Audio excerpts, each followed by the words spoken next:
Collection और देखिए collection के कंपाइलेशन हो गया, एनालिसिस हो गया, प्रेजेंटेशन हो गया, इंटरप्रिटेशन हो गया।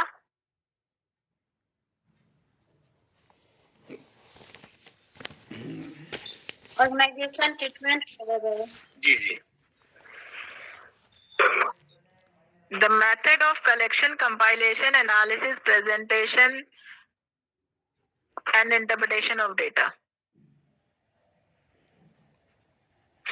बेसिकली स्टैटिस्टिक्स का यूज क्या है? हमारे पास बहुत सारी इंफॉर्मेशन, अगर रॉ इंफॉर्मेशन है तो उसका कोई मीनिंग है? कोई मीनिंग नहीं होता। जब स्टैटिस्टिक्स अप्लाई करते हैं, स्टैटिस्टिक्स में क्या होता है? डेटा का अरेंजमेंट होता है, डेटा का समराइजेशन होता है, डेटा का कलेक्शन होता है, डेटा को एक फॉर्म प्रोवाइड किया जाता है, डेटा की एनालिसिस की जाती है, एनालिसिस के बाद उसको फिगर में या टेबल में या एक कंसाइज फॉर्म में प्रेजेंट करते हैं और डेटा का इंटरप्रिटेशन किया जाता है कि किस चीज से क्या हो सकता है। तो वो बेसिकली स्टैटिस्टिक्स है। स्टैटिस्टिक्स का बेसिक मोटिव यही होता है कि डेटा का अरेंजमेंट हो, डेटा का एनालिसिस हो, डेटा का प्रेजेंटेशन हो, जो है आपको एक मीनिंगफुल इंफॉर्मेशन प्रोवाइड कर सके। एक वर्ड में अगर हम लोग कह दें तो इसको ऐसे कह सकते हैं कि स्टैटिस्टिक्स जो है वो मैथ का एक ऐसा ब्रांच है जिसमें क्वांटिटिव फैक्ट्स की व्याख्या की जाती है।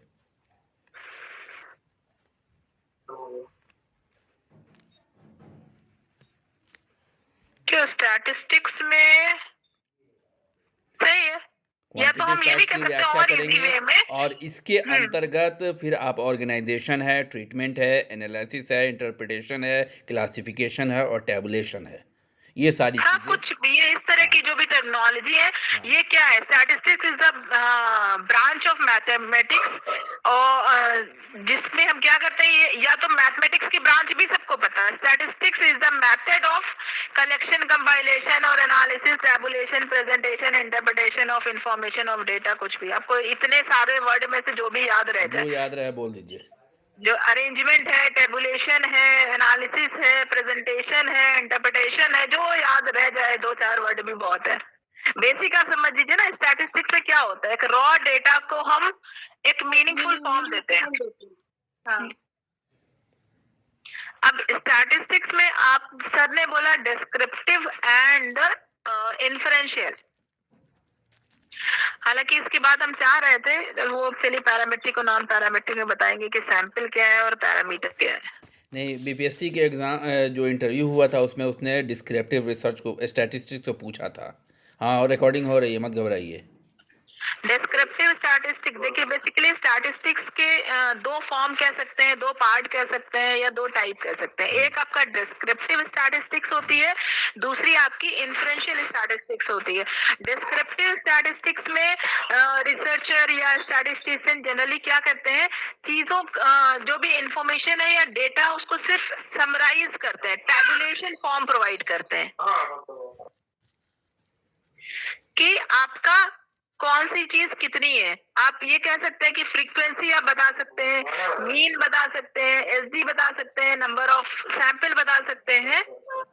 ये आपके डिस्क्रिप्टिव, जहां पर सिर्फ डिफाइन करना है या डिस्क्राइब करना है किसी इंफॉर्मेशन को, वहां पर आपके डिस्क्रिप्टिव स्टैटिस्टिक्स आ जाती है। जब आप थीसिस में लिखते हैं डिस्क्रिप्टिव स्टैटिस्टिक्स में क्या बनाते हैं, मीन एन है, मीन है, एसडी है, mean, median, mode, SD, QD, यही आपका आता है। जहां पर आप एसोसिएशन देखने लगे। संजू का माइक ऑफ कीजिए तो। मोनी, संजू का माइक ऑफ कीजिए।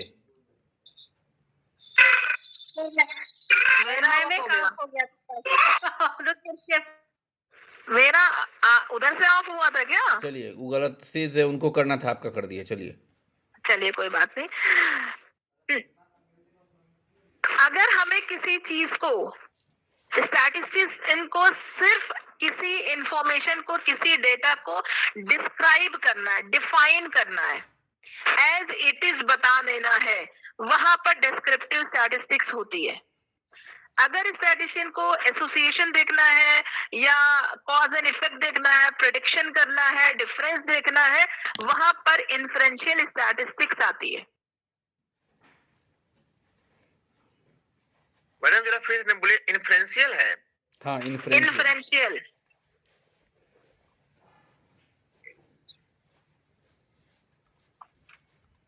एक तो मुझे बहुत टेंशन हो गई ये सुन के कि इतनी कम सीट है। मैं तो सोच रही थी शायद 30-20 सीट है यूपीएससी में, क्या होगा? 8 अरे होगा मैडम, होगा, आपका होगा। नहीं, होना बहुत जरूरी है। मेरे पास कोई और ऑप्शन नहीं बचा, अदरवाइज हमको ऐसा ना हो कि वापस घर पहुंच जाए। नहीं, ईश्वर ने चाहा तो आपका डेफिनेटली होगा भाई। बेशक मुझे टेंशन हो गया। इन्फ्रेंशियल समझ में आ गया आप लोगों को? डिस्क्रिप्टिव क्या है और इन्फ्रेंशियल क्या है? नहीं, फिर से बताइए इन्फ्रेंशियल को। डिस्क्रिप्टिव तो देखिए, क्लियर है कि इसमें डिस्क्रिप्टिव टेबुलेशन समझ में आ गया। फॉर्म प्रोवाइड N हो किया गया, हाँ, प्रोवाइड करते हैं। नंबर ऑफ सैंपल हो गया, फ्रीक्वेंसी हो गई, मीन हो गया, एसडी हो गया। हाँ, जो पूरे आंकड़े का हमको एवरेज बता दे, ठीक है, एसडी हो गया, ठीक है, ये सारे मतलब हमें कुछ करना नहीं है, सिर्फ एज इट इज एक शॉर्टिंग जो कर दिया डेटा की, ठीक है, वो आपकी डिस्क्रिप्टिव हो गई। और इन्फ्रेंशियल में जब हमें एसोसिएशन देखना हो, प्रिडिक्शन देखना हो, कॉज इफेक्ट जानना हो, वहां पर आपका इन्फ्रेंशियल स्टैटिस्टिक्स आती है। हालांकि मैं डिस्क्रिप्टिव और इन्फ्रेंशियल के उधर नहीं थी, मैं बढ़ाना चाह रही थी पैरामेट्रिक और नॉन पैरामेट्रिक। चलिए थोड़ा सा कॉन्सेप्ट चलता रहे। प्रिडिक्शन होगा, कॉज इफेक्ट होगा, कंपेयर हो गया, क्या रिलेशनशिप, प्रिडिक्शन हो गया, कॉज एंड इफेक्ट हो गया, एसोसिएशन जैसे रिलेशन पुरानी टर्मिनोलॉजी है, नई टर्मिनोलॉजी एसोसिएशन है।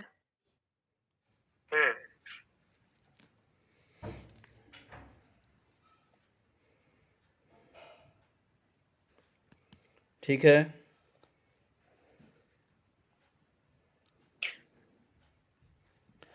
इसको हम लोग इन्फ्रेंशियल को हम लोग इन जो दो नामों से और जानते हैं, इसको सैम्पलिंग स्टैटिस्टिक्स भी बोलते हैं और इंडक्टिव स्टैटिस्टिक्स बोलते हैं। सैम्पलिंग और इंडक्टिव, हाँ, ये दो नाम है इसके जो हमें सैम्पलिंग सैंपल, स्टैटिस्टिक्स। हाँ, सैम्पलिंग स्टैटिस्टिक्स और इंडक्टिव स्टैटिस्टिक्स। सर ये मैंने नहीं सुना है। हाँ, ये बता दें, ये नहीं ठीक सुना है। और चूंकि ये सैंपल पर मिले आंकड़े, ठीक है, पॉपुलेशन को कितना रिप्रेजेंट करते हैं, रिप्रेजेंट कर रहे हैं, तो ये क्या है सर? इन्फ्रेंशियल है। इन्फ्रेंशियल। सैंपल पर मिले आंकड़े पॉपुलेशन को कितना रिप्रेजेंट करते हैं ये बताता है, और इसका उपयोग रिसर्च में एरर की जानकारी के लिए किया जाता है कि एरर क्या क्या है। इसमें आपको स्टैटिस्टिक्स तथा पैरामीटर के बीच अंतर देखना होता है या अंतर बताता है, प्रिडिक्शन किया जाता है जैसा आपने बताया, ठीक है। और इंडक्टिव में क्या है? इंडक्टिव नाम है उसका, इन्फ्रेंशियल का ही नाम आपका सैम्पलिंग और इंडक्टिव दोनों नाम है, अदर सिनोनिम्स है ये। सर आप लास्ट वाले लाइन फिर से बोल दीजिए सर। हमने बताया कि ये दो नाम इसके और हैं, ठीक है, और सैंपल पर जो मिले आंकड़े होते हैं, जो डेटा होता है, ठीक है, वो पॉपुलेशन को कितना रिप्रेजेंट करता है इस स्टैटिस्टिक्स में ये बताया जाता है। और इसका उपयोग जो है हम एरर को रिसर्च में जो त्रुटि हो रही है, बहुत सारी त्रुटि हैं। कौन कौन सी त्रुटि है? Standard error of mean, SE, standard error of deviation, ठीक है। तो जितनी भी एरर है उसको जानने के लिए इसका उपयोग करते हैं। साथ ही साथ जैसा अश्विया ने बताया कि प्रिडिक्शन के लिए, कॉज इफेक्ट रिलेशनशिप के लिए, एसोसिएशन के लिए, ठीक है, और स्टैटिस्टिक्स तथा पैरामीटर के बीच अंतर के लिए भी इसको देखा जाता है, इस्तेमाल किया जाता है। तो पैरामीट्रिक आपने अभी स्टैटिस्टिक्स आपने देखा, पैरामीट्रिक भी अभी अश्विया बताएंगी तो क्लियर हो जाएगा कि व्हाट इज स्टैटिस्टिक्स और व्हाट इज पैरामीटर। स्टैटिस्टिक्स क्या है और व्हाट इज पैरामीटर क्या है, ये क्वेश्चन बहुत पूछा जाता है और बहुत इम्पोर्टेंट है। बेसिकली स्टैटिस्टिक्स का यूज कब होता है और स्टैटिस्टिक्स किस चीज की इंफॉर्मेशन प्रोवाइड करता है? क्योंकि स्टैटिस्टिक्स भी किसी इंफॉर्मेशन को प्रोवाइड कर रहा है और पैरामीटर भी किसी चीज की इंफॉर्मेशन को प्रोवाइड कर रहा है। स्टैटिस्टिक्स बेसिकली इंफॉर्मेशन प्रोवाइड करता है सैंपल की। सैंपल जो रिसर्च रिसर्चर ने या स्टैटिस्टिक्स ने कलेक्ट किया है, सैंपल की जितनी भी इंफॉर्मेशन है, कलेक्शन है, कंपाइलेशन है, एनालिसिस है, टेबुलेशन है, इंटरप्रिटेशन है, प्रेजेंटेशन है, स्टैटिस्टिक्स बेसिकली इंफॉर्मेशन प्रोवाइड करता है सैंपल की, जबकि पैरामीटर क्या है? पैरामीटर एक न्यूमेरिकल वैल्यू है जो कि इंफॉर्मेशन प्रोवाइड करती है पॉपुलेशन की। पॉपुलेशन के बारे में जो डिटेल्स बताता है वो पैरामीटर, और जो सैंपल के बारे में बताए वो स्टैटिस्टिक्स। बस इतना ही अंतर समझ लीजिए। ये एक तरह पॉपुलेशन की बात करेंगे, तो सब जानते हैं। हाँ, पॉपुलेशन की बात करेंगे, दूसरे साइड हम बात करेंगे सैंपल की। तो सैंपल जो है वो स्टैटिस्टिक्स में देखेंगे और पैरामीटर को कहाँ देखेंगे? पॉपुलेशन में। ठीक है, तो अब हम मूव करते हैं पैरामेट्रिक और नॉन पैरामेट्रिक स्टैटिस्टिक्स देख लें। Very good, very good. Parameter हाँ, डेफिनेशन क्या हुआ? किसकी? पैरामीटर का डेफिनेशन क्या हुआ? पैरामीटर बेसिकली इंफॉर्मेशन प्रोवाइड करता है आपकी पॉपुलेशन की। पैरामीटर बेसिकली न्यूमेरिकल वैल्यू है, एक तरह की न्यूमेरिकल वैल्यू है that provides information about the population. Archana, हम इसका डेफिनेशन आपको दे देते हैं सीधे जी। कि किसी पॉपुलेशन के सीधे अध्ययन के फलस्वरूप प्राप्त स्टैटिस्टिकल वैल्यू को पैरामीटर कहते हैं। जब पॉपुलेशन का सीधा हम स्टडी करते हैं, स्टैटिस्टिकल वैल्यू नहीं, प्राप्त न्यूमेरिकल वैल्यू को न्यूमेरिकल कर दें। हाँ, स्टैटिस्टिकल तो टर्मिनोलॉजी फिर सैंपल में आ जाएगी। न्यूमेरिकल वैल्यू को या तो ये हम ये कह सकते हैं ना कि पॉपुलेशन की अध्ययन जब हम करते हैं तो वो पैरामीटर है। हाँ, वो तो एक लाइन में हमने बताई, लेकिन इंफॉर्मेशन जो प्रोवाइड कर रहा है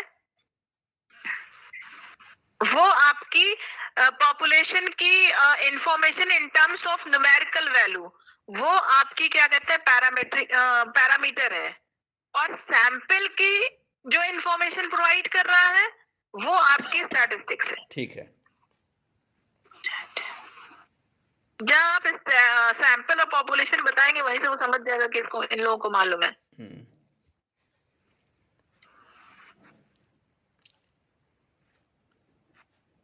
हालांकि जो स्टैटिस्टिकल पैरामीटर्स होते हैं वो सैंपल और पॉपुलेशन दोनों में यूज होते हैं, क्यों? मीन, मीडियन, मोड आपका सैंपल में भी है, पैरामीटर पॉपुलेशन में भी है। ये भी तो है ना मैम कि पैरामेट्रिक स्टैटिस्टिक्स में मतलब कि ग्रुप के सभी जितने भी आबादी है उसका पूरा इंफॉर्मेशन होता है। तो वही तो पॉपुलेशन हो गया ना। तो पॉपुलेशन क्या अभी तो हुआ? वहाँ पहुंचे ही नहीं है। हाँ, पैरामेट्रिक इसीलिए तो बात की, पैरामीटर इंफॉर्मेशन प्रोवाइड कर रहा है पॉपुलेशन की, पूरे पॉपुलेशन की जितना है। हाँ, और स्टैटिस्टिक्स इंफॉर्मेशन देता है सैंपल की। देखिए, इसको ऐसे समझिए कि हिंदुस्तान में हिंदुओं की आबादी कितनी है, सेंसस कराएंगे पता चल जाएगा। तो एग्जैक्ट हमारे पास डेटा होगा जो ये बताएगा कि पॉपुलेशन जो है वो कितना है। ठीक है, तो ये जो आंकड़ा आएगा ये पैरामीटर, इसमें जो हम स्टडी करेंगे वो पैरामीटर कि हमको एग्जैक्ट आंकड़ा मालूम है। ठीक है, जब हम बात करते हैं कि किसी पार्टिकुलर एरिया में हिंदूज की संख्या कितनी है या मुस्लिम की संख्या कितनी है, ठीक है, तो एक लमसम रेशियो अगर हमको निकालना है तब हम सैंपल टेक्निक यूज़ करते हैं कि किस एरिया में कौन लोग ज़्यादा हैं, तो वहाँ पर सैम्पलिंग टेक्निक यूज़ होगी, सैंपल यूज़ करेंगे, और सैंपल जब यूज़ करेंगे तो स्टैट का सहारा लेंगे। हाँ सर, नॉमिनल तो इसको ऐसे भी कर सकते हैं क्या? ऑर्डिनल को डिस्क्राइब कीजिए सर। अच्छा, आ ही रही है अरे तो मैडम। नॉमिनल और ऑर्डिनल में जब आएंगे तब उसे डिस्क्राइब करेंगे। अभी आप एक एक चीज चलते चलिए ना, नॉमिनल और ऑर्डिनल में जब आएंगे तब उसे डिस्क्राइब करेंगे। इधर उधर क्या बात जाती हैं आप लोग?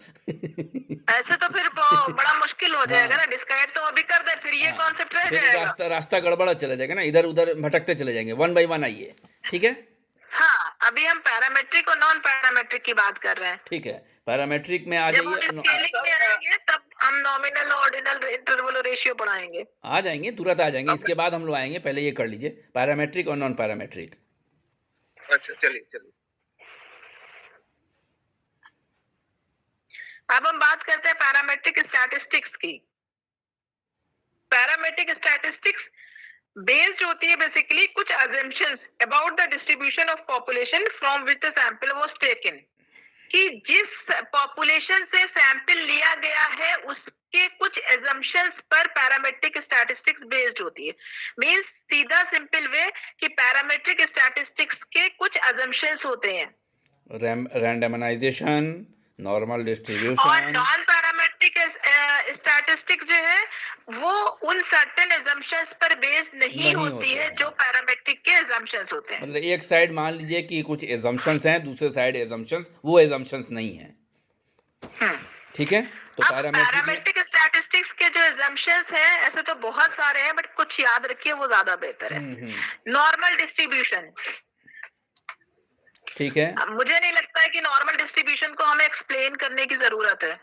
नहीं ठीक है, मीन मीडियन मोड सबको पता है। नॉर्मल डिस्ट्रीब्यूशन है, मीन मीडियन मोड नहीं। मेजॉरिटी जो एनपीसी है, एनपीसी। हाँ, और नॉन पैरामेट्रिक स्टैटिस्टिक्स में स्क्यूड डिस्ट्रीब्यूशन, हाँ ठीक है, इसके उल्टा हो जाएगा। स्क्यूड वहाँ एनपीसी आएगा, वहाँ या तो एक साइड ज्यादा या दूसरी साइड ज्यादा वहाँ है, कुर्टोसिस और वो हो जाएगा, हाँ, वहां पर नॉन पैरामेट्रिक हो गए। ठीक है। अब इसमें सैम जो आपकी पॉपुलेशन नोन होनी चाहिए पैरामेट्रिक में, नॉन पैरामेट्रिक में पॉपुलेशन नोन नहीं होती है। एक एग्जांपल दीजिए ना मैम। नॉन कैसे? नोन information जाना हुआ है, जिस पॉपुलेशन हाँ। को हम जानते हैं, हाँ, जिसके बारे में हमको population पता को है। जानते हैं, पूरा इंफॉर्मेशन है हमको उस पॉपुलेशन का। आपने मोनी मैम का क्वेश्चन है ना ये? जी मोनी मैम, आपने अपनी थीसिस की थी योगा प्राणायाम पे। जी अगर आपने उस जिस एरिया पे किया था उस एरिया का नाम लिया होता है, या आपने ये किया होता है कि उस पर्टिकुलर एरिया में के लोगों पे योगा का क्या इफेक्ट है, तो आपको ये पता था कि वहां पर कितने लोग हैं जो योगा की प्रैक्टिस करते हैं। अच्छा, तो दैट मीन्स आपके पॉपुलेशन नोन हो गई। अगर आप ये बात करें कि इंडिया में प्राणायाम का क्या इफेक्ट हो रहा है बाकी आपने जिस पे किया था, तो वहां पर आपकी पॉपुलेशन नोन नहीं है। ठीक ठीक है, ठीक है मैम। एक तो ये हो गया normal distribution, population known. Sample size आपका पैरामेट्रिक में बहुत छोटा नहीं होना चाहिए। सैंपल साइज तो बड़ा ही है और- ना, साइज लार्ज है।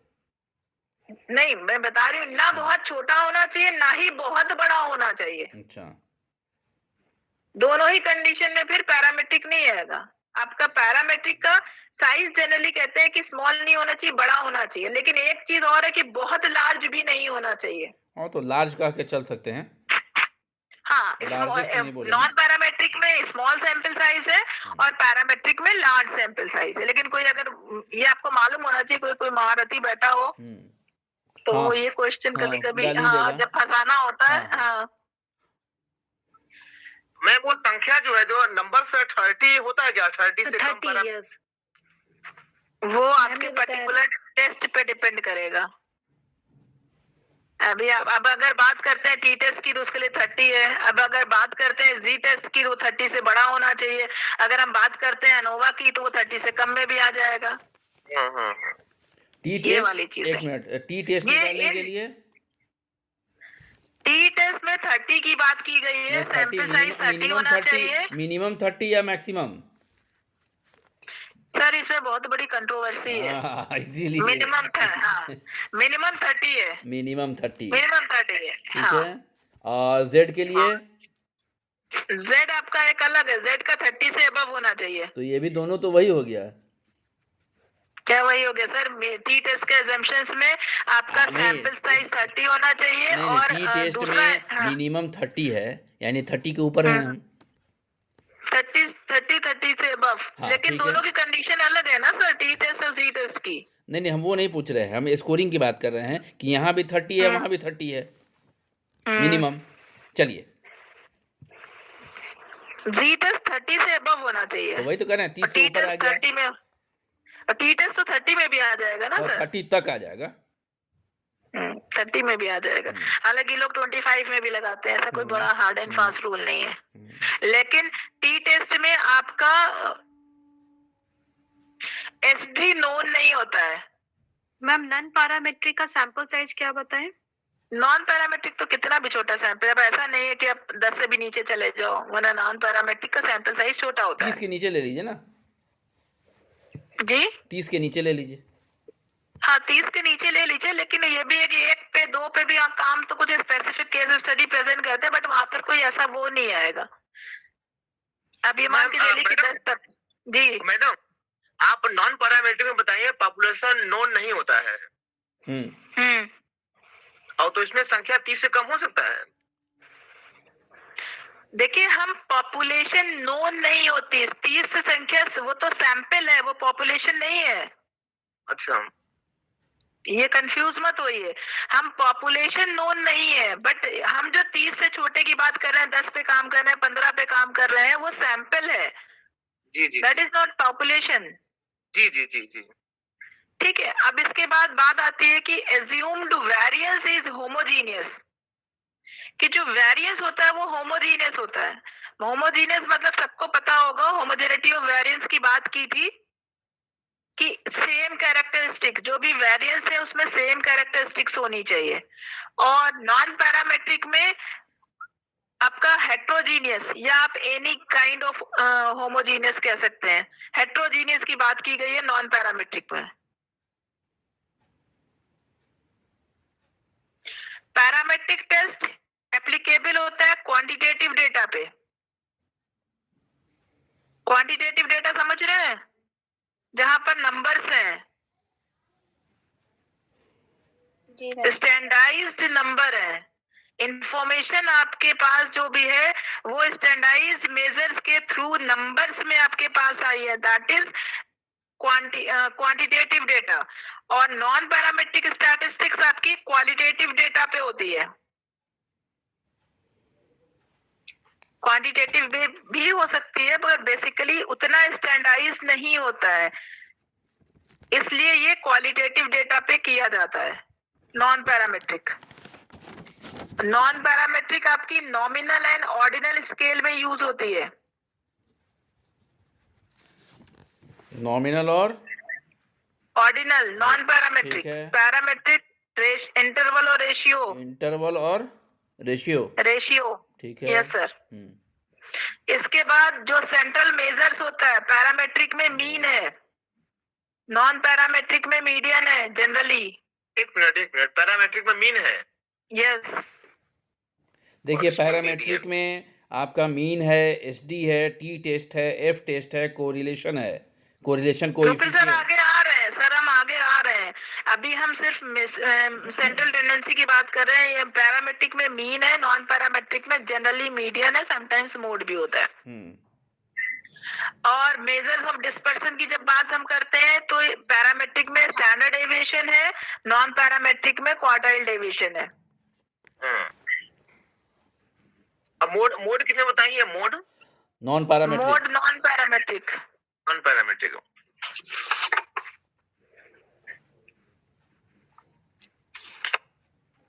अब हम बात कर लेते हैं कुछ पैरामेट्रिक टेस्ट की, कुछ नॉन पैरामेट्रिक टेस्ट की। पैरामेट्रिक टेस्ट में इंडिपेंडेंट मेजर टी टेस्ट हो जाएगा, पेयर टी टेस्ट आ जाएगा,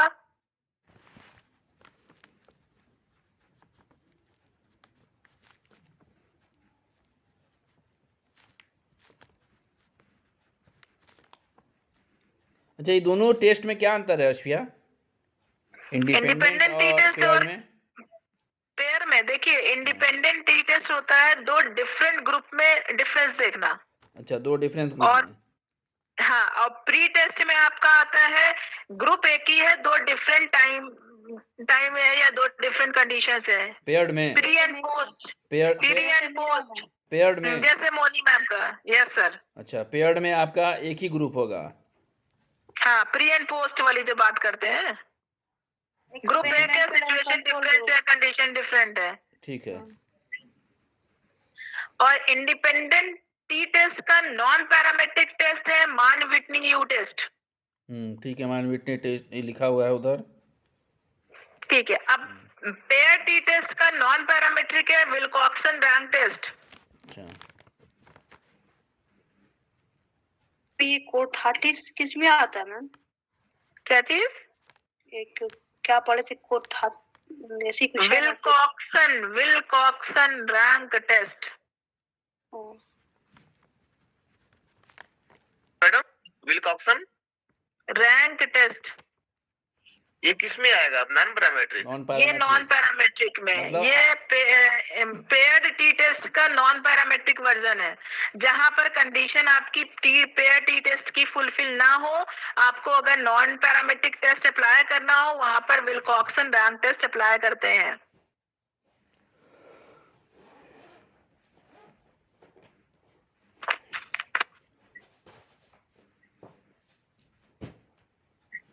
क्लियर है? अब बात करते हैं वन वे अनोवा। अच्छा, ये तो मालूम है कि इंडिपेंडेंट टी टेस्ट कब अप्लाई होता है, पेयर टी टेस्ट कब अप्लाई होता है, ये तो मालूम हो गया। ये तो आपने बताया है कि दो डिफरेंट ग्रुप में जब हमको कंपैरिजन करना होगा तो इंडिपेंडेंट टी टेस्ट होगा, और जब एक ही ग्रुप होगा और पेयर्ड कंडीशन यानी प्री कंडीशन और पोस्ट कंडीशन में देखना होगा तो पेयर टी टेस्ट यूज करेंगे। जी, अब बात करते हैं one way ANOVA. One way, एक मिनट। इससे पहले एक बार किसी ने काफी पहले पूछा था कि टी टेस्ट और वन वे अनोवा में क्या डिफरेंस है, काफी कंफ्यूजन क्रिएट हुआ था। टी टेस्ट का एक्सटेंशन है ना मैम? नोवा? जी, टी टेस्ट का एक्सटेंशन हो जाएगा? अभी बताते हैं। One way ANOVA analysis of variance.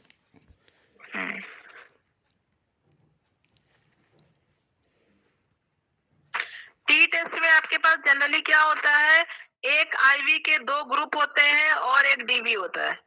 ठीक है।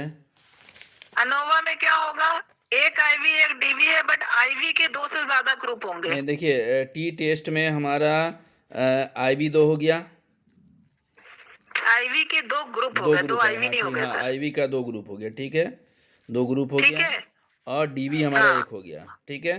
हाँ, अनोवा में क्या होगा, वन वे अनोवा, आईवी के दो से ज्यादा ग्रुप एक डीवी, आईवी के 2 से ज़्यादा ग्रुप है ना, और एक डीवी। तो ये एक तो यहाँ भी तो आईवी का 2 ये था ना, टी टेस्ट में क्या था? क्या था, दो ग्रुप थे सर। हाँ, आईवी का 2 ग्रुप है ना, सपोज अगर हमें जेंडर इफेक्ट मेल देखना और हो, फीमेल ले लिया, ठीक है, मेल और फीमेल, वहाँ पे टी टेस्ट, ठीक है, हाई मिडिल और लो, वहाँ पे one way ANOVA. High middle low, तो हालांकि एग्जम्पशंस अलग हो जाते हैं कि इसमें मीन का डिफरेंस देखते हैं, अनोवा जनरली वेरिएंस के डिफरेंस को देखने के लिए यूज होता है। देखिए हम मेरे कहने का मतलब है कि टी टेस्ट में हम इंडिपेंडेंट वेरिएबल के 2 लेवल ले रहे हैं, ठीक है, और अनोवा में हम 3 लेवल ले रहे हैं। जी सर, यही ना कहने का मतलब है आपका? जी जी जी जी जी। 2 से यानी 2 से ज़्यादा अगर लेवल हो गया तो हम वहाँ अनोवा यूज करेंगे। इसका नॉन पैरामेट्रिक वर्जन है क्रूस्कल वैलिस।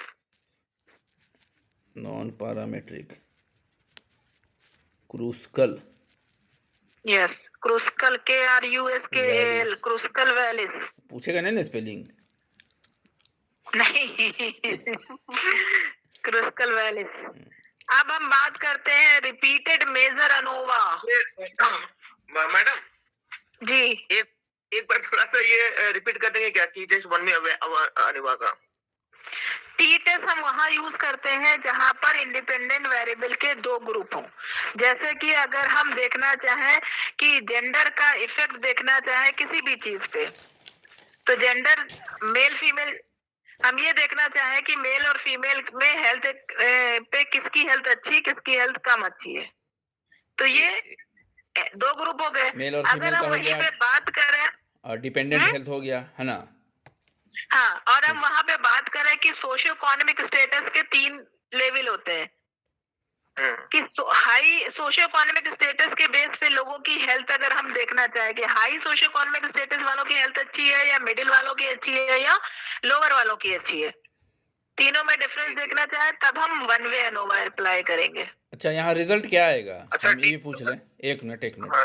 अगर हाई मिडिल लो का इम्पैक्ट हमें हेल्थ पर देखना चाहे तो रिजल्ट क्या आ सकता है ना? रिजल्ट देखिए आने के चांसेस तो ये है कि हाई की भी बेटर हो सकती है, मिडिल की भी बेटर हो सकती है, आपके एक्सप्लेनेशन अलग अलग हो नहीं तो सकते हैं। हमारा और अगर हमारे देखा हिसाब से तो हाई वाले को ज़्यादा आएगा, हेल्थ कंडीशन खराब। यस यस बिल्कुल सही कह रहे हैं, ज्यादा हो सकती है। क्यों? उसका रीजन बहुत सारे हैं, देखिए स्ट्रेस एक ज्यादा है, गलत काम ज्यादा है, ड्रग है, अल्कोहल है, स्ट्रेस है, आपने कभी सुना है कि एंजाइटी है। किसी लेबर क्लास के आदमी को हार्ट अटैक हो गया, high labour blood class pressure को हो हार्ट गया? अटैक चेक नहीं वो कराता तो है ना, छोड़िए, वो लेबर क्लास वाले को कभी साइकोलॉजिकल डिसऑर्डर नहीं होते हैं। मेडिकल हाँ। फैसिलिटेशन नहीं है उसके पास, इतना हाँ। इनकम नहीं है कि वो जाके मेडिकल एग्जामिनेशन करा सके, इसलिए उनके डिसऑर्डर या उनकी बीमारी जो है वो फाइंड आउट नहीं होती है। और जो फाइंड आउट भी नहीं होती है और टेंशन भी नहीं होती ना उस हाँ हिसाब से। हाँ, तो वही बता रहे हैं ना कि अगर आज किसी को पता चल जाए कि उसे कैंसर है तो बीमारी से नहीं वैसे मर जाएगा। आप सर कोरोना में देख लीजिए सर, कोरोना में कितने लेबर या जो है काम रिक्शा चालक या जो लेबर नीचे के लोग हैं वो इफेक्ट हुए हैं। उनको कोरोना कम हुआ है, हमें नहीं नहीं हुआ, लगता। ज्यादातर दारू पीने वाले को नहीं हुआ, गुटखा खाने वाले को नहीं हुआ। अरे तो वो आ तो रहा था कि क्या कहते हैं, हम कहीं पे भी सालों टाइम वाटर टैंक साफ नहीं होता, उसमें हम पानी पी रहे होते हैं, इतना एसिडिक वाटर के पानी पूरी खा रहे होते हैं और पता नहीं क्या क्या क्या क्या, वो उसका असर जब हम पे नहीं हुआ तो कोरोना के वायरस का हम पे क्या असर होगा। ये बड़ा तो वो टेंशन कार्टून करे बनाया जो था, कोरोना का वायरस आ रहा है, उधर से टालता हुआ कि चलो शिकार करें, और इधर से ये कानपुर का था कि इधर से गुटखा खा के उसी के ऊपर थूक रहा है। बट बिहार में नहीं कार्टूनिस्ट भी बढ़िया बनाता है भाई। देखिए गुटखा का सेंटर जो है ना वो कानपुर ही है। डिपेंडेंट ग्रुप कौन होगा, इंडिपेंडेंट ग्रुप कौन? जैसे सोशो इकोनॉमिकल स्टेटस का हम लोग असर देखते हैं ये gender पर। इंडिपेंडेंट हो गया, और हेल्थ पर हम इसका इम्पैक्ट देख रहे थे तो हेल्थ जो है हमारा डिपेंडेंट हो गया। तो जिस पर इम्पैक्ट देख रहे हैं, जिस पर यानी हेल्थ पर, तो हेल्थ हमारा डिपेंडेंट, और जिसका प्रभाव देख रहे हैं यानी एसीएस का प्रभाव देख रहे हैं तो वो हमारा इंडिपेंडेंट। यानी मैम टी टेस्ट जो हो गया वो एक इंडिपेंडेंट वेरिएबल होगा, ग्रुप हमारा 2 होगा, ठीक मैम? 2 लेवल 2 ग्रुप कुछ भी कह 2 दीजिए ग्रुप आप। हो गया। और वन वे एनोवा में क्या करेंगे, वो ग्रुप बढ़ जाएगा मोर देन 2, लेवल बोलिए उसको, ठीक है ना मैम? लेवल बोलिए। लेवल। अच्छा, एक बार डिस्कशन हुआ था ना, बड़ा कंफ्यूजन था। और कुछ इसमें जो अंतर कर सके वन वे को? अब अगर हम बहुत क्लियर कट आपको बताते हैं, 2 वे एनोवा, ठीक है, 2 IV 1 DV, 2 वे है ना, क्या है इसमें? 2 2 IV हाँ, और 1 DV। 1 DV, हाँ ठीक है। आपका 2 हो सकता है, मोर देन 2 हो सकता है, बट मिनिमम हम बता रहे हैं, और 1 DV। ये हो गया 2 वे एनोवा। ठीक है, ये तो मैडम वन वे भी यही चीज है ना? वन वे में वन है सा, वन एक का इम्पैक्ट एक पर, एक का इम्पैक्ट एक पर, और 2 वे में 2 का इम्पैक्ट एक पर। हाँ ठीक ठीक। सिगरेट और अल्कोहल का प्रभाव हमको देखना है हेल्थ पर, तो 2 हो गए, सिगरेट अलग हो गया, अल्कोहल अलग हो गया, ठीक है। सिगरेट और हेल्थ, सिगरेट और अल्कोहल का इफेक्ट देखना है कोरोना के वायरस पर। 2 वे हो गया मैम, 2 वे हो गया। 2 वे हो गया। अच्छा, एनालिसिस ऑफ वेरिएंस क्या कहा जाए, डिफाइन कर सकती हैं क्या? एनालिसिस ऑफ वेरिएंस क्या है? एनालिसिस, अब सर इस पे हम फिर बाद में अच्छा चलेंगे, ठीक टॉपिक हम है, डेविएट हो ठीक जाएंगे है, ना। कोई बात नहीं है, क्योंकि अभी अनोवा आप ही इस बता रही चीज थी को- ना, अनोवा ही बता रही थी, हाँ, वो इसलिए हम- पूछा डेफिनेशन। हाँ नहीं, हम वो हम बता देंगे जब हम अनोवा पढ़ाएंगे, तो हम सिर्फ अनोवा ही को लेके चलेंगे, अभी आप यहाँ से डेविएट ना हो। चलिए ठीक है, फिर हम बात करते हैं। अच्छा एक चीज बताते चले, अनोवा हो गया, 1 वे अनोवा हो गया, 2 वे अनोवा हो गया, समझ में आ गया? और मनोवा में क्या होता है कि मल्टीपल, आपके आईवी, हाँ आपके डीवी बढ़ जाते हैं, डिपेंडेंट वेरिएबल बढ़ जाते हैं, 1 से ज्यादा हो जाते हैं। 2 या 2 से जहाँ ज़्यादा, पर हाँ। डीवी 1 से ज्यादा हो वहां पर मनोवा आता है। और इंडिपेंडेंट? आईवी तो खैर मल्टीपल आईवी है। अच्छा, आईवी भी 2 या 2 से अधिक हो गया? हाँ, डीवी जनरली यहाँ पे खेल डीवी का है। अगर अच्छा। डीवी अगर आपके एक से ज्यादा हो गया, या तो फिर आप अलग अलग अप्लाई करिए, सारे आईवी का एक एक डीवी पे अप्लाई करिए, नहीं तो एक बार में मनोवा अप्लाई कर दीजिए, हो जाएगा। मैम इसको एग्जाम्पल से समझा दीजिए ना। एग्जाम्पल पे आपने सर ने अभी बताया ना, सिगरेट और अल्कोहल का इफेक्ट देखना था कोरोना वायरस पे और किसी और वायरस पे, दोनों ही वायरस पे देख लीजिए, लीवर पे भी देख लीजिए, या आप ये देख लीजिए ना कि आपका सिगरेट, गुटखा, सिगरेट और जो भी और चीजें जो भी हैं उनका इफेक्ट अगर आप देखना चाहें लीवर पे और लंग्स पे। जी मैम। तो आप अगर एक एक करेंगे, अनोवा अप्लाई करेंगे तो पहले इन सारी चीजों का इफेक्ट देखेंगे, लीवर पे क्या कितना डैमेज कर रहा है, फिर दोबारा देखेंगे कि आपका क्या मतलब लंग कितना डैमेज कर रहा है, और अगर आपको एक ही बार में देख लेना है तो आप मनोवा लगा दीजिए, मल्टीवेरिएट एनालिसिस ऑफ वेरिएंस, एक ही बार में आपको धड़ से रिजल्ट दे देगा। जैसे अनोवा की कहानी होती है कि टी टेस्ट अगर आप अप्लाई करेंगे तो पहले हाई और मिडिल के बीच में डिफरेंस निकालेंगे, फिर हाई और लो के बीच में डिफरेंस निकालेंगे, फिर मिडिल और लो के बीच में डिफरेंस निकालेंगे। इससे अच्छा है कि आप इतने टी अप्लाई ना करके एक अनोवा अप्लाई कर दें। जी मैम। इसको ऐसे समझ लीजिए बहुत सिंपली कि अगर हमको कास्ट और एसीएस का इम्पैक्ट देखना है रिलीजियसिटी पर और कास्ट प्रिजुडिस पर, तो दो डीवी ले लिया हमने, रिलीजियसिटी भी ले लिया और कास्ट प्रिजुडिस भी ले लिया। इन दोनों पर हमको इफेक्ट देखना है कि कास्ट का इम्पैक्ट क्या पड़ेगा और सोशियो इकोनॉमिक स्टेटस का इम्पैक्ट क्या पड़ेगा। तो 2 आईवी ले लिया, 2 डीवी ले लिया, 2 डीवी। हाँ ठीक है। अब कास्ट में हमारे 3 लेवल हो जाएंगे, 2 लेवल हो जाएंगे, अपर कास्ट और लोअर कास्ट। मिडिल कास्ट तो होता नहीं है, वहाँ 2 लेवल बन जाएगा। एसीएस का हमारा 3 लेवल हो जाएगा। सर कितने बार पूछते अनोवा और टी में क्या फर्क है? जब आप टी निकाले हैं तो फिर अनोवा क्यों निकाले? तो यही तो बताया अभी मैडम ने, क्या बताया, यही तो बताया कि टी में हमारा टी हम निकाल रहे हैं जब हमारा इंडिपेंडेंट वेरिएबल 1 है और डीवी 1 है, ठीक है। इंडिपेंडेंट के 2 ग्रुप्स हैं। डिफरेंस बताया वरना टी टेस्ट बहुत जगहों पे यूज होता है, सिर्फ इसके लिए नहीं यूज होता है। टी टेस्ट इसके अलावा भी बहुत जगहों पर यूज होता है। ये हमने अनोवा और टी टेस्ट का बेसिक डिफरेंस आपको बता रहे हैं। एक दिन डिबेट चल रही थी ना जिसपे कंक्लूजन पे तक पहुंचे नहीं थे सही से, इसलिए हमने ये डिफरेंस बता दिया। इसका मतलब कि अनोवा हमारा पैरामेट्रिक में आ गया और नॉन पैरामेट्रिक में क्रूस्कल वैल्यूज आ गया, नॉन पैरामेट्रिक में क्रूस्कल वैल्यूज आ गया। यस सर, ठीक है। तो टीवी तो हमारा यही है, पैरामेट्रिक है। टी टेस्ट, जी टेस्ट, एफ टेस्ट, अनोवा, ये सब पैरामेट्रिक है। अब एक आपने कहीं पढ़ा होगा रिपीटेड मेजर अनोवा। हाँ, एक बार अप्लाई किया, कुछ ट्रीटमेंट देने के बाद दोबारा अप्लाई किया, फिर कुछ ट्रीटमेंट देने के बाद दोबारा अप्लाई किया। ये एक तरह से आपका पेयर्ड टी टेस्ट की तरह हो गया कि प्री एंड पोस्ट। उसी तरह अनोवा भी है कि एक बार अप्लाई किया, कुछ कंडीशन के बाद दोबारा अप्लाई किया, फिर कुछ टाइम के बाद तीसरी बार अप्लाई किया, तो वो रिपीटेड मेजर अनोवा कहलाता है। रिपीटेड, बार बार रिपीट हो रहा है सर्टेन टाइम गैप के बाद। इसका नॉन पैरामेट्रिक फ्रीडमैन टेस्ट है। या कुछ कुछ इनमें से 2-4 तो नाम याद ही रह जाएंगे, वरना होता है ना कि कभी कभी बिल्कुल ब्लैंक हो जाते हैं कि पता ही नहीं है। नॉन पैरामेट्रिक में क्या फ्रीडमैन है ना, फ्रीडमैन, यस। ये क्वेश्चन आया था यूपी में। अच्छा, पिछली बार। मैम ये पैरामेट्रिक का किसका रिवीजन ये होगा नॉन पैरामेट्रिक में? Repeated measure ANOVA. फ्रीडमैन का क्या बोलते हैं इसका पूरा नाम? बस फ्रीडमैन टेस्ट है। अच्छा, टेस्ट है खाली, बस। चलिए, फ्रीड है, फ्राइड की स्पेलिंग अलग है, ये फ्रीड की अलग है। FRIED, Friedman.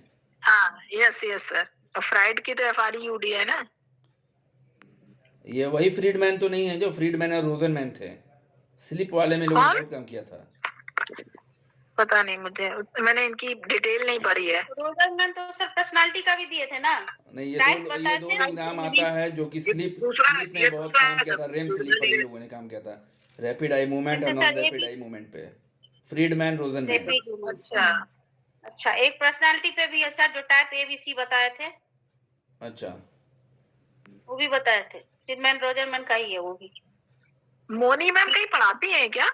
Type A type B दोनों दिए हैं। ये भी कहीं मैम कहीं नहीं पढ़ाते हैं, जी, कहीं नहीं पढ़ाते हैं, यही तो अफसोस है कि तब कहीं तो नहीं फिर पढ़ाते। नहीं, तब तो फिर हेड्स ऑफ मोनी मैम की क्या कहते हैं, प्रिपरेशन बहुत जबरदस्त है। कोई एरिया ऐसा नहीं है जिसको मोनी मैम ने ना पढ़ाओ। हम तो पर्सनालिटी जितने पढ़ाए थे सब भूल गए।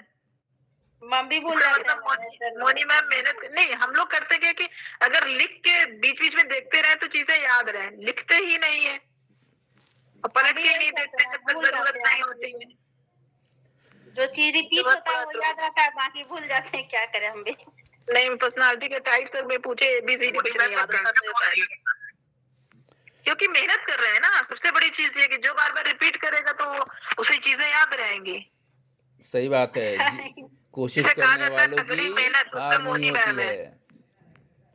तो आप और जितना हम लोग को मोनी मौका नहीं कर मोनी पा रहे। जितना ज़्यादा वक्त दे रही हैं बाकी लोग नहीं दे पा रहा है, बाकी लोग पढ़ा रहा है हाँ। तो बाकी लोग के आने हाँ, जाने में वक्त खराब होता है, ठीक आने है। जाने में पढ़ाने में बाउंड है कि हमें वो पेपर पढ़ाना है। हाँ। अब पता चला कि क्रॉस का क्या रोल है, मीडिया साइकोलॉजी का क्या तो रोल है किसी मोनी को कंपटीशन। इस बात का एडवांटेज है कि वो अभी कहीं पढ़ा नहीं रहे हाँ। हैं। ये भी बड़ी बात है, अगर आप घर पे टाइम दे लें तो ज्यादा बड़ी बात है। अब जैसे संगीता मैम थे, कौन थी मैम थी, स्मिता मैम, वो क्या पढ़ा रही हैं, क्या बता रही थी, उस दिन एमईटी में कुछ और पढ़ा रही हैं। लेकिन अब तो मेरा शौक बन गया पढ़ाना, पता नहीं शौक पूरा तो होगा। उसका क्या यूज है अगर देखा जाए किसी कंपटीशन में, उसका क्या यूज है? क्या पढ़ा रही हैं? और एडमिनिस्ट्रेटिव कंपटीशन में नहीं। अब आप सिविल इंजीनियर हैं और पुल ही गिरा दे, कहीं भी चाहे इंजीनियर हो, चाहे मीडिया हो, चाहे लॉ हो, हर जगह या मेडिकल हो, एथिक्स फॉलो करना बहुत कंपलसरी हो गया है। तो मतलब लेकिन मैम एथिक्स पढ़ा रही है ना। अब एथिक्स का अब किसी पीजीटी में, यूपीएससी में इसमें क्या रोल है साइकोलॉजी में? कोई क्वेश्चन नहीं वो आता है, साइकोलॉजी के फिलोसफी से कुछ नहीं है मैम। कुछ नहीं आता है। वही हम कह रहे हैं। नहीं, हम ये डेविएशन बता रहे हैं कि डेविएशन जो लोग कहीं कहीं बिजी है, काम में है, वो उतना फोकस्ड नहीं है उसके लिए।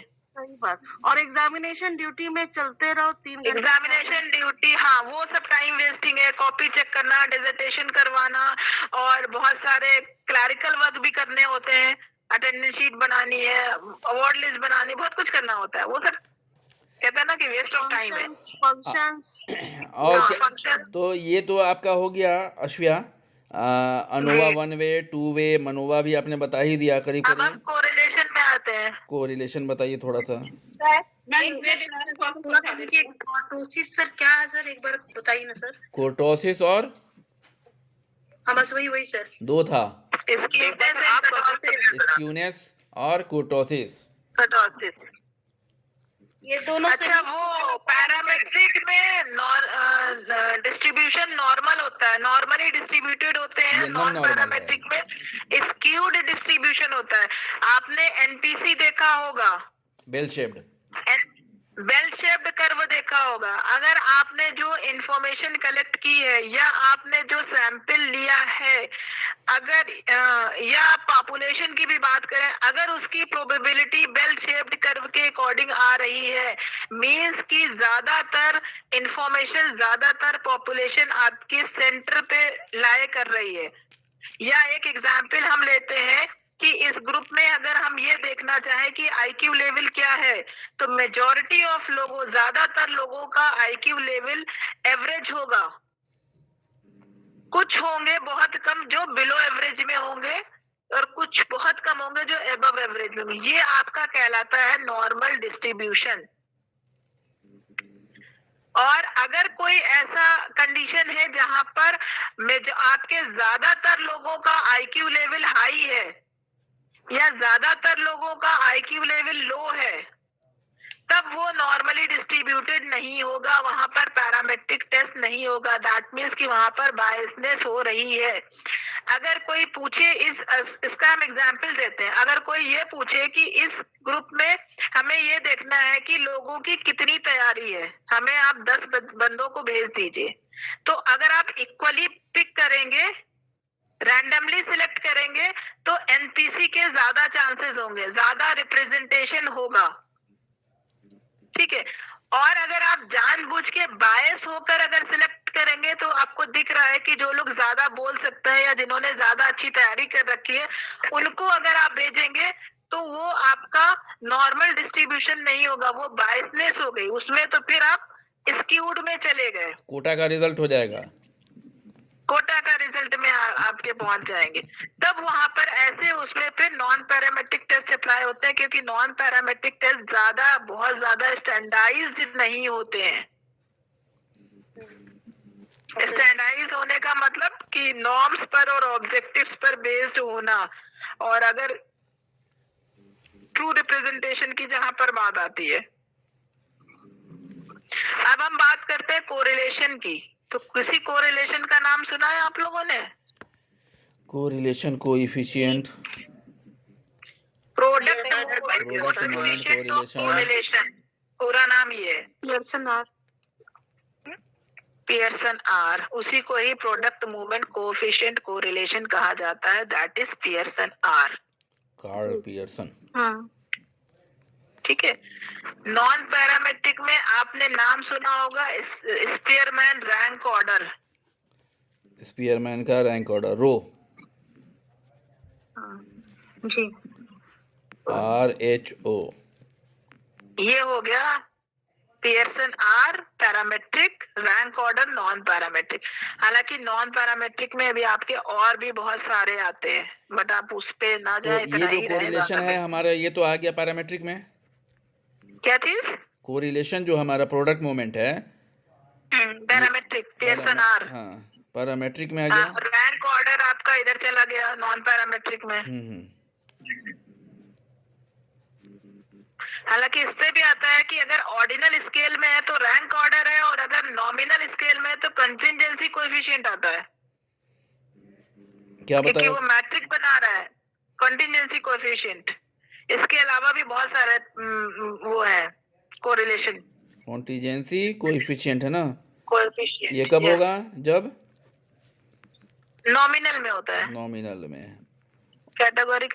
कैटेगरी की बात हो जाती है ना, मतलब ठीक है। उसकी नॉमिनेशन की बात होती है, कैटेगरी और हम दूसरा आपने बताया था एक और, ऑर्डिनल भी कुछ बताया था अभी आपने।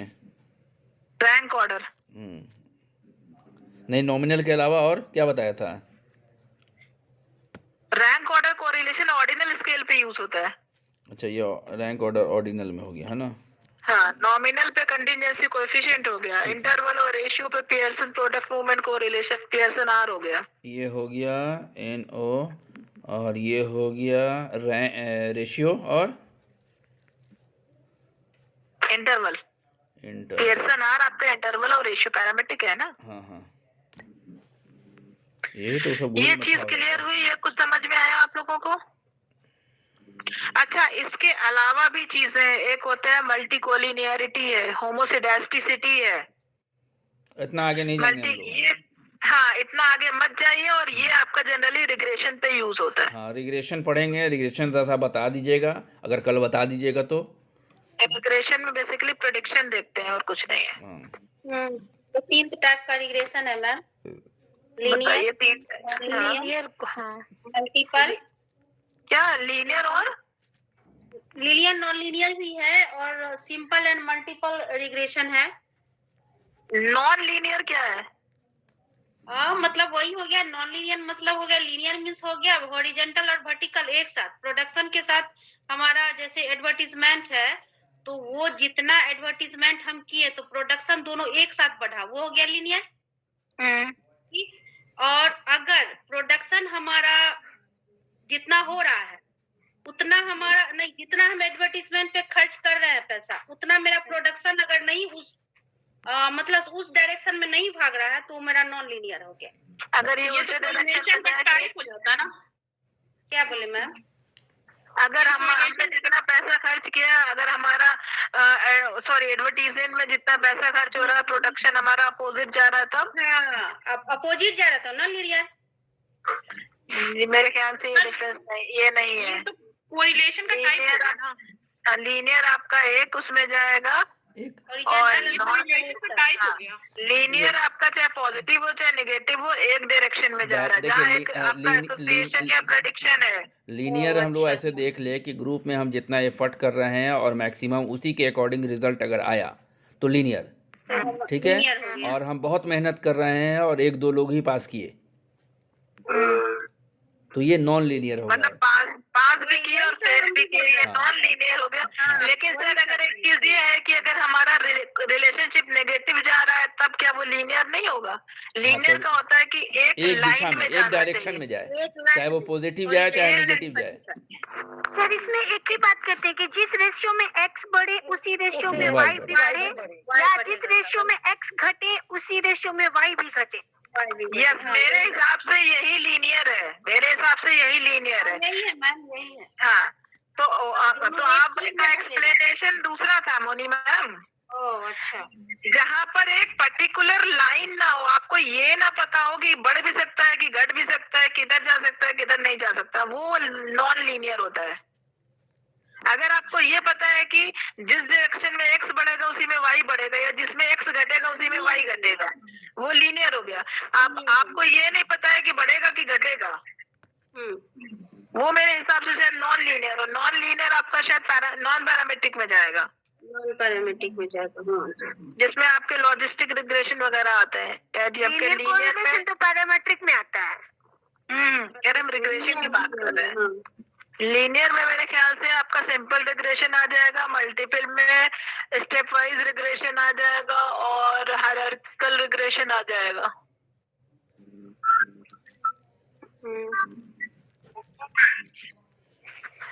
अब कल क्या पढ़ना है बता दीजिए मुझे पहले से। ठीक है। रिग्रेशन क्या होता है उसने इसको बता दीजिए। जी रिपीट कीजिए क्वेश्चन। रिग्रेशन क्या होता है मैम? देखिए, रिग्रेशन के अप्लाई करने से पहले उसका एजम्पशंस ये है कि कोरिलेशन सिग्निफिकेंट होना चाहिए, कोरिलेशन सिग्निफिकेंट होना चाहिए, वो पॉजिटिव हो या नेगेटिव हो। क्योंकि रिग्रेशन तभी अप्लाई होता है जब हमारे पास एसोसिएशन होता है। हम रिग्रेशन में बेसिकली प्रेडिक्शन या फोरकास्टिंग की जाती है, और फोरकास्टिंग या प्रेडिक्शन बिना किसी एसोसिएशन के नहीं होती है। अगर हमें पता ही नहीं है कि अनुराग जी कौन है, क्या है, कहाँ से है, तो हाँ, कोई ये कैसे प्रेडिक्ट कर सकता है कि अशफिया और अनुराग जी मिलकर इन फ्यूचर एक कोचिंग सेंटर चला सकते हैं? जी मैम। ये तो कहा जा सकता है कि अशफिया मैम और मोनी मैम मिलके इन फ्यूचर कोई अच्छा ऑनलाइन कोचिंग चला सकती है कि नहीं, नहीं, अशफिया मैम स्टैटिस्टिक्स हम पढ़ाएं और मोनी हम इस पर सहमत नहीं हैं। ये प्रिडिक्शन किया जा सकता है, ठीक है, कि हम अपनी वाइफ को नहीं जानते थे, वाइफ हमारी हमको नहीं जानती थी, फिर भी हम लोग दोनों आदमी घर चला रहे हैं। तो ये प्रिडिक्शन ये प्रिडिक्शन किया जा सकता है। या घर वाले ने ये प्रिडिक्शन किया कि ये लोग ठीक ठाक रहेंगे लाइफ में। दो वेरिएबल बीच में रिलेशन है, ये बता देगा कोरिलेशन, और कितना रिलेशन है किस टाइप का, तो वो हमको रिग्रेशन बताएगा। क्या बताया मोनी? रिग्रेशन फिर से बोलिए। कोरिलेशन दो वेरिएबल के, हाँ क्या बोले सर? हाँ फिर से बोलिए। दो वेरिएबल के बीच में रिलेशन है, ठीक है, वो दिखा रहा है तो हमारा कोरिलेशन हो गया, और कितना रिलेशन है तो वो दिखाएगा तो रिग्रेशन हो जाएगा हमारा। तो कितना रिलेशन है ये तो तभी पता चलेगा कि पहले ये पता हो रिलेशन है या नहीं। रिलेशन है जी, तब कोरिलेशन के बाद ही निकलेगा रिग्रेशन। ये बहुत बड़ा एजम्पशन है, ये याद रखिएगा, अक्सर क्वेश्चन पूछते हैं कि रिग्रेशन के लिए कोरिलेशन जरूरी है कि नहीं। ठीक है, अगर कोरिलेशन नहीं है तो रिग्रेशन नहीं होगा। अगर कोरिलेशन सिग्निफिकेंट नहीं आया तो फिर रिग्रेशन आगे जाएगा ही नहीं। जी सर। नहीं, हमसे पूछेगा तो हम बता देंगे कि फ्रायड का एक कॉन्सेप्ट है, back to childhood regression. Regression sir, जो बचपन लौट जाता है, बचपन की अवस्था में आ जाता है, हम रास्ता पकड़ लेंगे दूसरा। रोने लगेगा जब नहीं कुछ समझ में आया तो रोने लगेगा। हमारे यहाँ पूछा था गेस्ट फैकल्टी का, जब हम दिए थे तो पूछा हमसे रिग्रेशन बताइए, तो हमने कहा कि फ्रायड का कॉन्सेप्ट है, और उन्होंने ऐसे ऐसे बताया, तो कहेगा हम यही पूछ रहे हैं। हम कहा सर हाँ सर, रिग्रेशन आप पूछ रहे हैं, रिग्रेशन बता रहे हैं। हमको तो ये वाला रिग्रेशन याद था नहीं। ये तो वो हो गया कि क्या कहते हैं, व्हाट इज स्टेज। एग्जाम्पल में हो सकता है I am sir feeling right now. भड़क गया, अरे Whatever I बड़ा am feeling right Tej, now. बड़ा तेज भड़का वीसी। वो तो हम यही सर पूछ रहे हैं, तो हमने कहा कि अच्छा स्टैट वाला पूछ रहे हैं सर।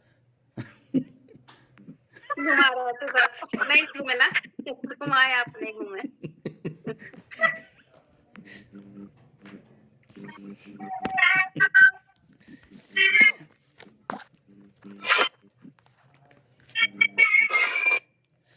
चलिए ठीक है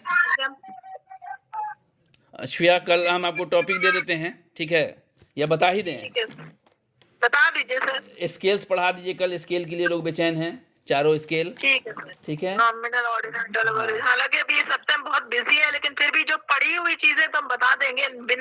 जिसमें पढ़ना पड़ेगा वो शायद हो सकता ना बता पाए। फिर एरर है, टाइप 1 टाइप 2 एरर बता दीजिएगा, टाइप टाइप 1 टाइप 2 तो बहुत इजी हाँ ठीक बताया था है, मैंने। अरे कल के लिए, एरर भी बताया। अरे कल के लिए, ठीक है। टाइप ऑफ ठीक है सर। अल्टरनेटिव हाइपोथेसिस और नल हाइपोथेसिस, क्या alternate hypothesis, type 1 type 2 scaling, ये सब तुम बता हाँ, देंगे। लेवल सब ऑफ तुम्हें पता है। सिग्निफिकेंस बता दिए, छोटी छोटी चीज़ें हैं, ठीक है। हाँ, पी वैल्यू इन है, चीजों को पी तो वैल्यूज पढ़ना है, ही है। ये सब छोटी छोटी चीज़ें हैं जो कि उधर से गेंद मिले तो हम लोग छक्का मार लें। ठीक है, ये तो हम बिना पढ़े बता हाँ, देंगे। इसलिए तो छोटी छोटी चीज़ें हम आपको भेज देते हैं। हेलो, सर जेड स्कोर भी थोड़ा सा समझना है। हाँ जेड स्कोर भी बताइएगा कल Shreya. Z Z test, score? Z test, अच्छा, टी टेस्ट और जी टेस्ट। देखिए, जी टेस्ट में पता है क्या होता है, उसमें आपको एसडी नोन होता है, और टी टेस्ट में सैंपल छोटा होता है, पॉपुलेशन का एसडी नोन नहीं होता है। जी टेस्ट में सैंपल बड़ा है और पॉपुलेशन का एसडी नोन है। जी मैम। न कैसे नोन है ये बताइए ना। मतलब आपको पॉपुलेशन का एसडी पता हो, वेरिएंस या स्टैंडर्ड डेविएशन, अगर आपको पॉपुलेशन का स्टैंडर्ड डेविएशन मालूम है, कैसे तो मालूम है, इसका तो एक हम जानना motive चाहते है। हैं कि मान लीजिए कि तो हम आपको हमारे population पास मालूम होना चाहिए ना। हैं, हाँ। हमारे पास मान लीजिए एक जैसे रॉ डाटा है, calculation 50 लोगों का डाटा है, ठीक है। अब इस 50 तो लोगों वहाँ के Z डाटा test पर आएगा ही नहीं। हैं, Z test आएगा ही नहीं वहाँ पर। क्या आपने बताया ना 30 के ऊपर। नहीं, तो उसके दो assumptions है ना। हाँ। एक तो ये कि पॉपुलेशन का एसडी आपको मालूम होना चाहिए, पॉपुलेशन का स्टैंडर्ड डेविएशन। तो कैसे तो मालूम होगा, ये वही तो हम जानना चाहते हैं कि जब मान आपको लीजिए population known कि मान होगी। लीजिए कि पॉपुलेशन 1000 है, उसके एसडी हमको कैसे पता चलेगा? जब पॉपुलेशन नोन होगी तब आपका एसडी पता चलेगा आपको। ठीक है, हम हमारे जब पूरे हमारे मोहल्ले population को में निकाल- हमारे मोहल्ले में 1000 लोग बीए पास हैं, पॉपुलेशन हमको पता है। अब इसका एसडी कैसे तो कैसे हमको पता 1000 होगा? लोगों का एसडी निकालिए सर, 1000 लोगों का एसडी निकालना पड़ेगा। निकालना पड़ेगा ना, अगर पता, आपको- वही तो हम पूछ रहे हैं, पता नहीं होगा, निकालना पड़ेगा। हाँ। ये जनरली वहाँ पे आता है ना कि पता चला कि एसडी दिया है और आपको दिया है सैंपल साइज। अब ये पूछ लेंगे कि उसमें क्या निकलेगा, क्या टेस्ट नहीं, अप्लाई ठीक होगा। है, नहीं ठीक लेकिन है जी। हम वो ठीक है, लेकिन हम यही जानना चाह रहे हैं कि अगर 1000 का पॉपुलेशन हमारे पास है, कि हमारे मोहल्ले में 1000 ग्रेजुएट हैं, ठीक है, तो हमको कैसे पता चलेगा कि एसडी निकालना पड़ेगा हमको। यस सर, कैलकुलेट करना पड़ेगा। हाँ, कैलकुलेट करना पड़ेगा, तो नोन नहीं बोलेंगे ना इसको। फिर कैलकुलेशन अगर हम कर रहे हैं तो कैलकुलेशन तो हम वहाँ भी कर रहे हैं, जहाँ पर हमको मीन निकालेंगे तो वहाँ भी हम एसडी निकालेंगे। वो सैंपल की है सर, अच्छा, वो सैंपल का है, ये पॉपुलेशन का है। अच्छा, पॉपुलेशन का एक मिनट, हमेशा पॉपुलेशन का निकलेगा। स्टैट्स बहुत कंफ्यूजिंग है। हाँ। टी टेस्ट वो है आपका, पॉपुलेशन का एसडी नहीं है। वो जो हमें पता होता है वो सैंपल का एसडी अच्छा होता चलिए, है। इस पर कल डिस्कशन करेंगे हम लोग, ठीक है। जी। कल आप भी देख लीजिएगा थोड़ा सा, इसलिए कि टाइम काफी हो गया फिर। रिकॉर्डिंग डाल दीजिएगा। हाँ हाँ मैडम एक बार इसको रिपीट करते हुए दोबारा पढ़िएगा हाँ हाँ क्या ठीक है। चीज? अगेन